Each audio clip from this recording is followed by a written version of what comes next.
আজকে রান্নাঘর থেকেই ব্লগটা স্টার্ট করছি বন্ধুরা। তো হচ্ছে এই যে বরমশাই কিছুটা ফল নিয়ে এসেছে, তার কারণ হচ্ছে একাদশী।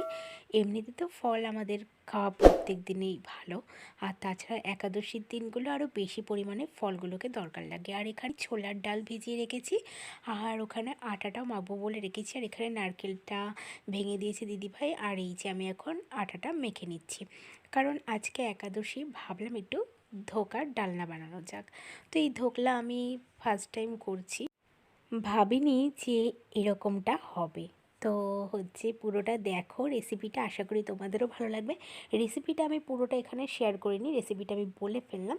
তো অসাধারণ খেতে হয়েছিল, নিজে বানিয়েছি বলে বলছি না। এই যে আমি সকাল সকাল আগে রুটিটা করে ফেললাম, তার কারণ হচ্ছে ওকে খেতে দিয়ে দেবো, তোমাদের দাদাভাইকে। ও খেয়ে চলে যাবে, তারপর আমি ধীরে সুস্থে বানাবো। তার কারণ হচ্ছে এত তাড়াতাড়ি করে ধোকলা বানানো সহজ নয়। হয়তো ইউটিউব চ্যানেলগুলোতে দেখায় যে একদম ফটাফট 15 মিনিটে রান্না হয়েছে, এগুলো বলে, হয়তো সত্যি বলতে এগুলো করতে একটু সময় সাপেক্ষ, তার কারণ একটু সময় লাগে। তাই জন্য আমি একটু বাঁধাকপির তরকারি করেছিলাম আর লাউ ঘন্ট করেছি। তো ওইগুলো দিয়ে ওকে খাবার দিয়ে দিলাম, যাতে তাড়াতাড়ি করে ও খেয়ে চলে যেতে পারে।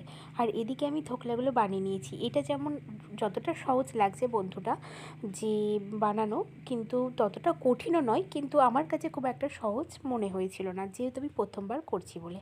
তার কারণ বাজারেও কিনতে পাওয়া যায় প্যাকেট, তো সেটা যদি জলের মধ্যে, গরম জলের মধ্যে, অল্প পরিমাণে গরম জলের মধ্যে এটাকে দিয়ে ভালো করে টাইটভাবে আঠালো করে আর কি কড়াইয়ের মধ্যে দিয়ে করে নিতে হবে।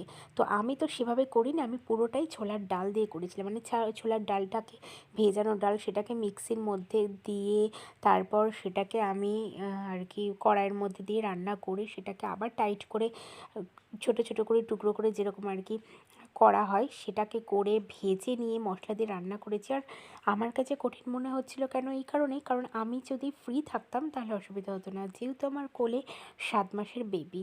তো সে আবার এই টাইমের মধ্যে তাকে স্নান করানো, খাওয়ানো, অনেক কিছু থাকে।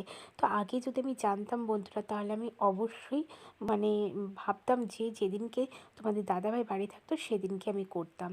তার কারণ এরকম মানে হুটহাট যে এটা করব সেটা খাবো, এগুলো আগের লাইফে বা বেবি একটু বড় হওয়ার পরে করলে হচ্ছে ভালো। তার কারণ আর যদি বা করা যায়, যদি ধরার লোক থাকে, তো আমার পক্ষে খুবই একটু অসুবিধা হয়ে গেছিলো সেদিনকে। তো যাই হোক, দিদিভাই ছিল আর বাড়িতেও লোক ছিল ধরার, সেই কারণে অসুবিধাটা খুব একটা হয়নি। তো এই যে এখন তোমাদের দাদাভাই আছে, আর হচ্ছে এই যে রায়কে ডাকছে, রায়সোনাকে, আমার সোনামাকে, দেখো ও কথা বলতে চাইছে।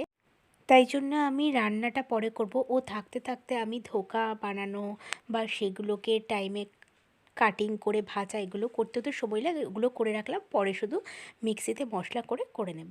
তো সন্ধেবেলা চা নিয়ে চলে আসলাম। তারপরে আমার আসলো ক্লায়েন্ট, তাদেরকে পার্টি মেকআপ করলাম।